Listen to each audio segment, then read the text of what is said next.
C'est un vote qui a été très massif. Alors, il y a deux choses dans ce vote qui peuvent être significatives. D'abord, c'est à quel point il était massif, ça a beaucoup surpris. Et d'ailleurs, ça a été dit à l'Assemblée nationale par M. Urvoas, qui était le rapporteur de la question sur les langues régionales. Il a commencé à dire, bon, il faut quand même qu'on pense à ratifier la charte en France, parce qu'il y a quand même un vote massif au Parlement européen qui nous demande de le faire.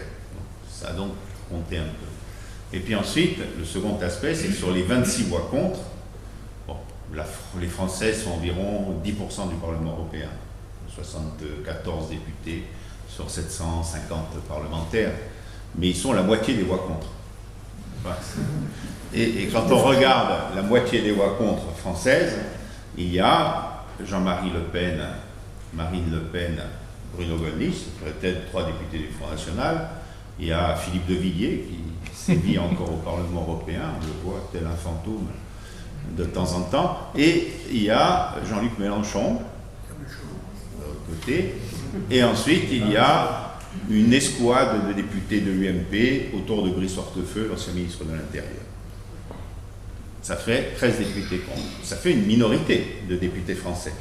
Mais ça fait la moitié des députés européens qui sont contre. Alors, qu'est-ce qu'a affirmé le Parlement européen dans cette résolution, principalement? C'est qu'une langue européenne, quelle qu'elle soit, c'est un patrimoine européen.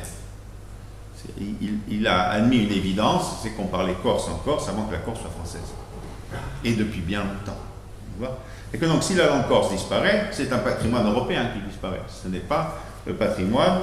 Alors, mais c'est vrai qu'il n'y a pas de compétence de l'Europe sur les matières culturelles, l'exception culturelle, on a laissé ça sous la houlette des États membres, mais il n'empêche que c'est un patrimoine européen qui disparaît si le pays qui est responsable ne fait pas le nécessaire pour qu'une langue européenne puisse continuer à vivre, à être enseignée et à être pratiquée dans la société.